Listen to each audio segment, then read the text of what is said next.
Folks, welcome back to Welsh British. Good to see you all, and I hope you're keeping well. Anyway, I've not been around for a while, and there's several reasons for that. One is the weather, basically, is one of the reasons.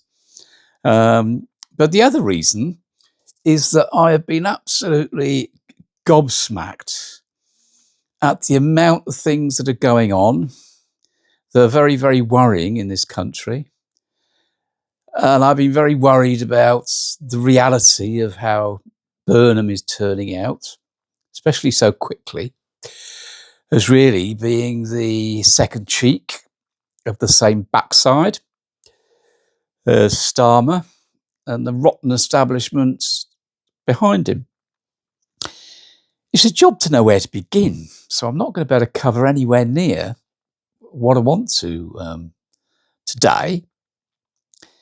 But I suppose we'd better make a start and sort of kick on, really. And as for the other aspect that I did say a while ago, didn't I, that what I was going to try and do was to look at the light-hearted side of politics and have a bit of a laugh, really, just to make a change from sort of serious sort of political stuff all the time.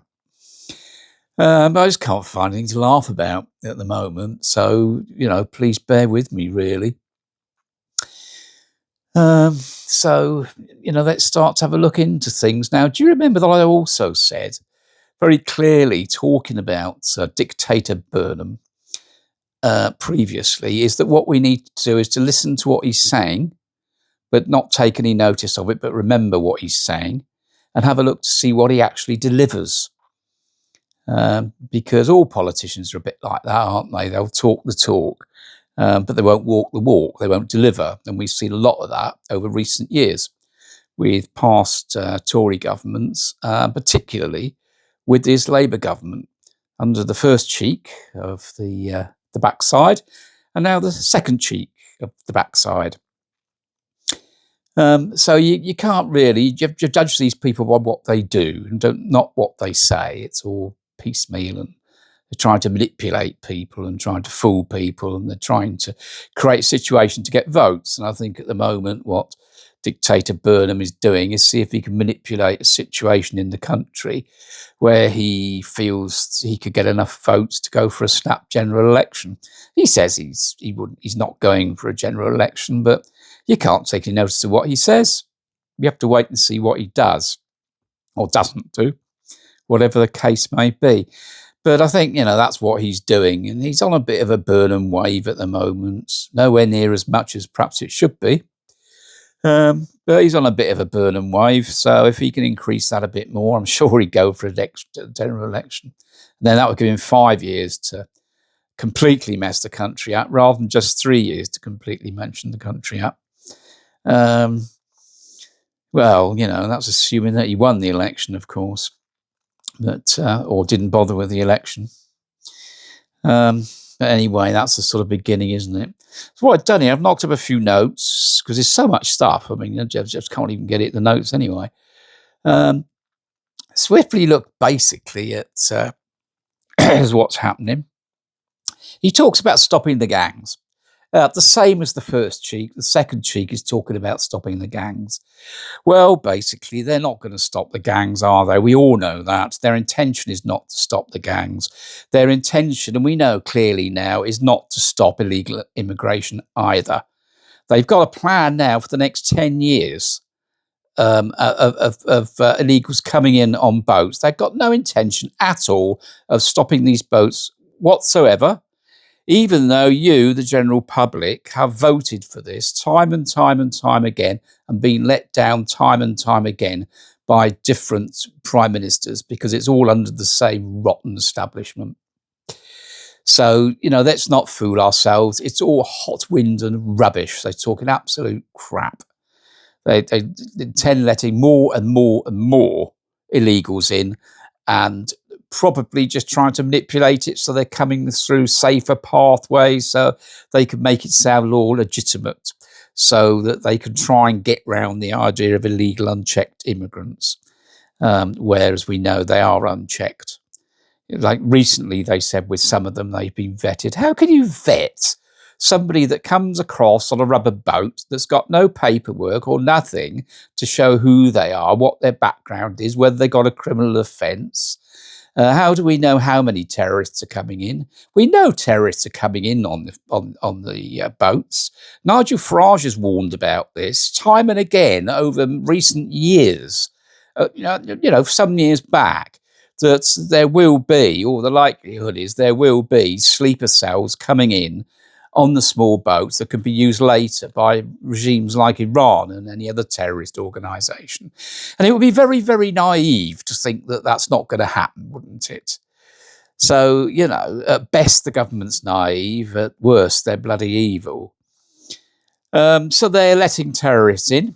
So if there's any terrorist incidents and so forth in the coming year or two or even more, then who's to blame? Well, who's to blame? They've been in 2 years now, so I think we can squarely put it on Labour. They've had plenty of chance to stop the boats, and they can stop the boats, believe me. If they go into Parliament and if they withdraw from the European Court of Human Rights, if they amend or if they amend the Human Rights Act, if they amend the Equalities Act, they can actually make it very simple after that to stop the boats. So anyone that says it's not possible to stop the boats is talking out of their second buttock of the backside, because it's just simply a lie. And they know they're lying. They just think that we're stupid. Well, I've got words for you, Burnham. The public aren't stupid. They can see what's going on. Why would you want to be letting all these people into our country that's overwhelming our infrastructures? We haven't got the infrastructures for it in our schools, our doctors, our housing. We haven't got it. We got homeless people ourselves. The infrastructure can't cope with it, but you don't care about that. You're going to do it anyway. And why are you going to do it? Let's be open and put it on the table, shall we? It's votes, isn't it? Now you're going to spread illegal immigration all over the country, even the middle class areas, even though it's going to cost more, Mr. Burnham. Of course, we have plenty of money, but we'll get on to that subject later. So illegal immigrants are going to be all over the country, middle class areas as well. Like villages with 300 people in them are going to get about 1,300 immigrants in an army camp that's open so they can come out and go down the village anytime. And you wonder why our women and girls are not safe. Well, it's rather obvious, isn't it? And, you're obviously colluding with the idea of making us all unsafe, Mr. Burnham, because that's what you're doing. You're putting our girls at risk. You're putting our women at risk. And you're putting us all at risk. You're threatening our safety. And you're doing it in the full knowledge that you're doing that. And that is criminal, in my view. Absolute criminal, Mr. Burnham. You don't care about people and just showing that bluntly. You might make all the fancy words, like you're going to go around and listen to people that agree with you, of course. You're not going to go and see the PCs that got killed with releasing his prisoners early. You're not going to go and see his wife, his mother, are you?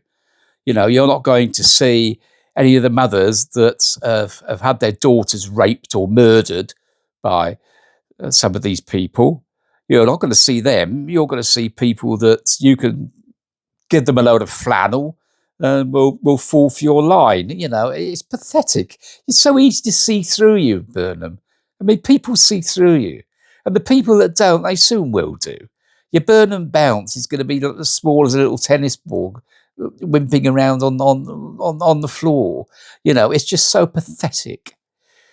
So anyway, that's me. I'm annoyed. You can tell I'm annoyed. And I've got a right to be annoyed, the same as everybody has a right to be annoyed. So looking at legal immigration, it's going to go on for the next 10 years if Labour are in power to facilitate it. It's going to mean it's going to threaten change our culture completely. It's going to be used as in the electoral system to try and manipulate and ensure that Labour win the next general election, whenever that may be. And then who knows after that? One can either see general elections being cancelled or them being totally manipulated like they are in Russia, Russia's got a general election coming up soon, haven't they? And everybody knows Putin's going to win it because nothing else can happen. It's made that way. And that's what we're heading towards in this country under communism. Because we got it. Communist Labour. They're showing it. They're communists. They'll bring in ID cards. They'll come in. They need to control. They want state control. That's all going to happen. But let's look at the expense of all this. You've got the expense of the boats in the channel. You've got the expense of helicopters, of drones, and all the sorts of things that's being used in the channel, paying the French police to do nothing. We've got the costs then of when people come over is, not vetting them because it's impossible to do that properly, but keeping them in a situation where they sort of make application to stay and so forth. And then we stick them out into these hotels very quickly, don't we? Or the army camps. It still costs a lot of money. And then after that, they'll be going into HMOs all over the country, in every community, thousands of them put in little villages where there's 300, 400, 500 people, totally changing the face of the country. All the things that the people of this country do not want, that wasn't in the Labour manifesto, this dictator is wanting to force upon us. And the establishment behind him, it's not just him, it's the establishment behind him. All the other cheeks at the same backside. So that's going to cost a fortune, absolute fortune. It's going to cost billions and billions and billions, and the cost is going to go up and up and up. Because later on, no doubt, a lot of these people are bringing their families over, and we don't know whether they're going to be dependent on the country in the long term or not. They probably will be, or a lot of them will be. It's going to cost billions and billions, trillions probably in the long run, if you look at it in the long term. So you're looking at loads of money.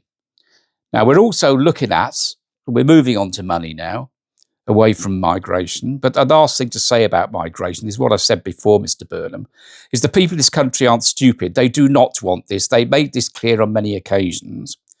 And when we hear things like a policeman unofficially saying, allegedly, that he has been told formally at his work that one is expecting unrest in this country at the end of the summer, then that's something the government's manipulating, because what the government's doing with all these things, they're splitting people, they're dividing people. They're accusing people on the so-called far right, of which is not such thing, of dividing. It's not them that's dividing.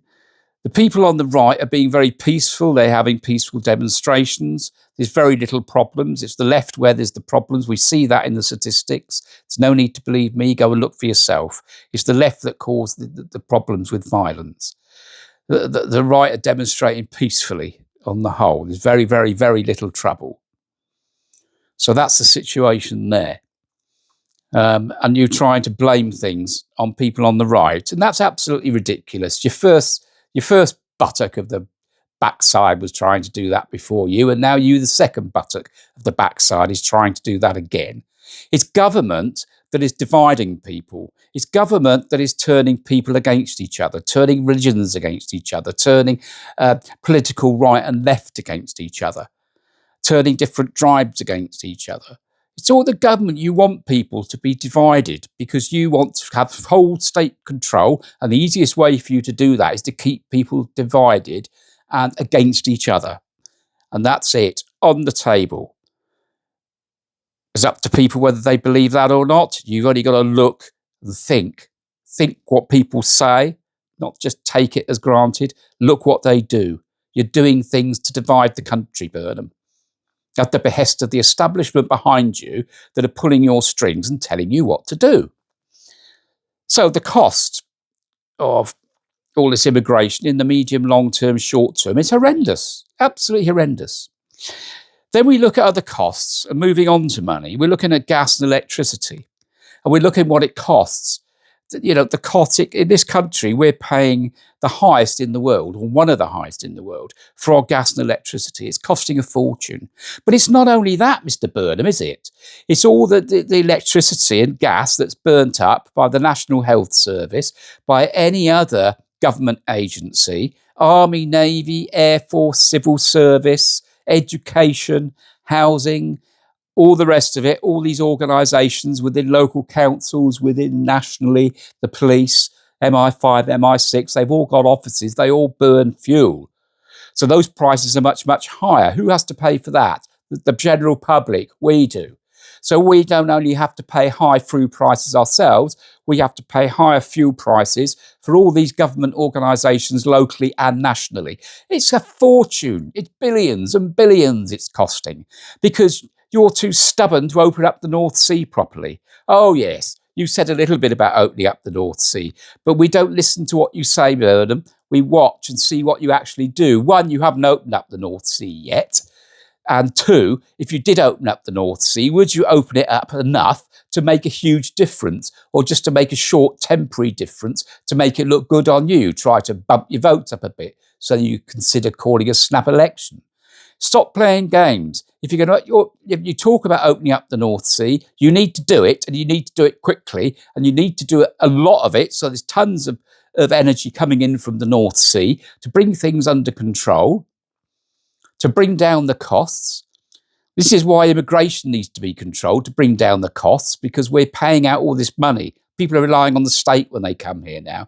They're not coming to productively work like they probably used to if you go back to the 90s and before. People used to come over, they used to integrate, they used to work, they used to contribute to the tax system, and that was all very good and positive. And immigration is really good when it works in that way. And I think that there'd be very, very few people in this country that would be opposed to immigration, full stop. Immigration's to be welcomed, and people are welcome to come and be part of this country, but they need to contribute, they need to accept our culture, they need to integrate with us. That's what needs to happen, and this is not happening, and this is why people are getting upset. And the costs are phenomenal. So these phenomenal costs, and you mount them all up, are absolutely horrendous, absolutely horrendous. And yet what's happening? You're coming out with a spending programme, aren't you? All those things that you were talking about in the first sort of couple of weeks of when you came, you were talking about ending rough sleeping. Really important, that. It is important, but there's much more important things like immigration, like taxes, like a number of other things. The armed forces, for example, we need to build them up for obvious reasons. The price of electricity. Those are the major issues. Rough sleeping, although yes, it needs to be resolved, it's got to be a secondary issue now because there's too many issues around. And it's the main issues we need to be looking at, isn't it?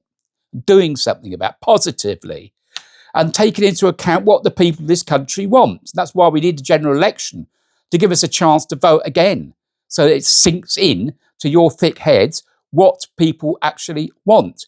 It's the people that are supposed to be electing, and you work for us, Burnham. But it's not working out like that, is it? You're the dictator, you and your establishment, and you're trying to force state control and the things that this country don't want upon us. And it's not on. So we're talking about huge amounts of money that you want to spend. You're talking about the abolition of VAT on electricity, 5%, just after a few boats. That's nothing. You talk about businesses, 20% cut in business rates. Because they were so unpopular, you're just trying to do it for a bit of popularity. £100 million it's going to cost you. It's not going to be enough to make any effect, but it might get you a few votes. You're looking at spending, what was it, £43 billion on social care. Very important, Mr. Burnham, social care. Yes, it is, especially to me. I'm getting older. But at this moment in time, even more important than social care is other things, like a war round the corner, for example, and the national debt that we'll get onto in a minute. Because what you're doing now is you're going to be putting more taxes up, aren't you, at the next budget? And I'll eat my hat if that doesn't happen. You're going to be putting taxes up. You can look at every which way to tax people. We heard all this stuff, driveway taxes, all these things that you can dream up, tax, so that you can spend. But we got a national debt. And what that national debt was, wasn't it? In 2024, that national debt was 2.6 trillion. 2.6 trillion pounds.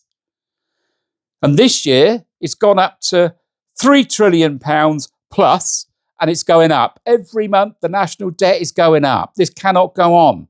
It's got to be sorted out. Cuts are going to have to be made. Cuts are going to have to be made in benefits and stuff like that. It's got to happen, Burnham. Wake up. Because if you carry on, what will happen is the MFI will get involved and they will be lending money at a higher interest rate with strict rules attached that will limit you to what you can do anyway. So you're going to hit the path, you're going to have to make cuts in benefits, whether you like it or not. So why not be positive and sensible and think ahead and think we're going to have to do it anyway? So the sooner we start doing it, the sooner we can start making a dent in the national debt that will get this country on a reasonable footing. But you're not doing that. Prison spaces. Letting all these prisoners out when there's the state of this country and the law and order in this country is diabolical. Absolutely diabolical. Absolutely something else. And we don't want to hear all this rubbish that we hear from people like the Mayor of London, who talks out of his rectum. Crime has gone up in London. Don't deny the London rape gangs. Khan does that. That's his job. Covering up for rape gangs. There's loads of rape gangs in London. Don't try and tell us that you care about women and young girls, because we know you don't. The first buttock came out with the idea, didn't he, of banning under 16s from the internet at some times because he cares, or the government cares, about young girls. Well, if the government cares about young girls, why did they avoid a national inquiry into the grape gangs? Not once, but twice. When they had no other option, they had to agree with it the third time. That's not an action of a government that cares about women and girls. And that's what I mean, for people not to give any credit to what you say, but to wait and see what you do, just like the first buttock. Because what the first buttock said, he said, and then what he did showed us that he didn't care about girls and women and their safety. He was just trying to manipulate getting the online ban in so that it would be the first step towards ID cards, because he knew we didn't want ID cards and he had to sneak them in one way or another. And I have no doubt that you're going to be trying to do the same thing. All started with Blair. You got Blair behind you. You know, we all know what's going on. And the Fabian Society, people want to read up what the Fabian Society is about. That tells you it's about communism. It's about the state owning everything. It's about the state not wanting you to own your own properties, not wanting you to own anything, but to be grateful for what you get, for you to be poor and be grateful about it. So read up, folks, the Fabian Society, because that's where all these lot come from that are in Downing Street at the moment, and the rotten establishment that's behind them. Look at the way they're picking on Nigel Farage. The death of poor Anne Widdecombe. How do you think that happened? This is all to do with governments that want to divide people and turn people against each other. And this is the result of what you get. Death of a good woman and a good man like Nigel Farage being picked on, everybody trying to have a go, his family being threatened. His family got nothing to do with it. He's a politician. It's his job. And his kids deserve to lead a normal life without the press running around them. The press that are lapdogs to His Majesty's government. Hope, not hate. Look at the people that originate from them that are working for this government. And then look at the sort of things that hope, not hate do. It's hate, not hope, is the proper name for them. You're so see-through. It's so obvious what you're doing. And it would be my guess that eventually you're going to manipulate the situation so that you can't lose a general election or even abolish elections. We know you do that. The first buttock showed you how to do that. So I think the Labour government so far, in terms of who's led them, We could just call it the party of two buttocks, couldn't we? I had to inject some humour in there somewhere, didn't I, Mr. Burnham? Because there's very few things to laugh about in this country at the moment, apart from the fact of the shower of people that you've got behind you in that government. Either people that have got criminal offences behind them or whatever, or fiddle their housing, or people that just haven't got a clue, actually haven't got a clue. What about the Renters Act? It's going to end up with rents going up, isn't it? Because you didn't think that one through properly. Landlords have got another way through, haven't they? By using holiday lets. Rent somewhere out to another businessman as a business, and they rent it out on holiday lets, or the posh name for them, whatever it is. And they get loads of money coming in, and they can pay the rent, but you don't get permanent people renting in them. Or they sell because it's not viable for landlords to practice anymore and rent their places out, especially smaller landlords. So the impact of that is supply and demand, which means that rents go up. So actually, when you've tried to help people who are renting, you're actually shooting them in the foot. Because you didn't look into it properly in the first place, did you? Bloody fools. You just don't know what you're doing. And you're going to show the country what you're going to do now. You're going to tax, you're going to spend, you're going to let debt get even more out of control. And it's going to end up with the IMF and the country becoming bankrupt. Exactly the same as 1976. But you did say, didn't you, you wanted to go back to the 70s. So you must think it's wonderful, the 70s. With the IMF in control, with debt up to the eyeballs, huge unemployment, because that's gone up as well, hasn't it, Burnham? And it will continue to go up under Labour. So I think I'm going to end this for now, folks, because one can go on for too long. But please think about this. Labour and Burnham and his communist comrades are taking you for a ride. And those of you that sort of agree with them need to really have a good think. I applaud you to have a good think about what's actually happened since 2024. The Tories were rubbish, of course they were. I wouldn't defend them for a minute, not for a minute. But look what's happened since 2024. Absolutely terrible. We've gone more downhill, we've gone more into debt, we've had more illegal immigration. We're going to get even more illegal immigration now for 10 years minimum. And I'm not going to keep on repeating myself. So anyway, folks, look, I hope you have a good rest of the week. And if I bored the arse off you, I'm really sorry. But I look forward to your comments. Please subscribe and share this video. And I will do another one. And I'll include anything that you want me to include when you message me or leave comments. Okay? So thank you very much. Take care. Have a great week. This is Welsh British signing out. Bye, folks.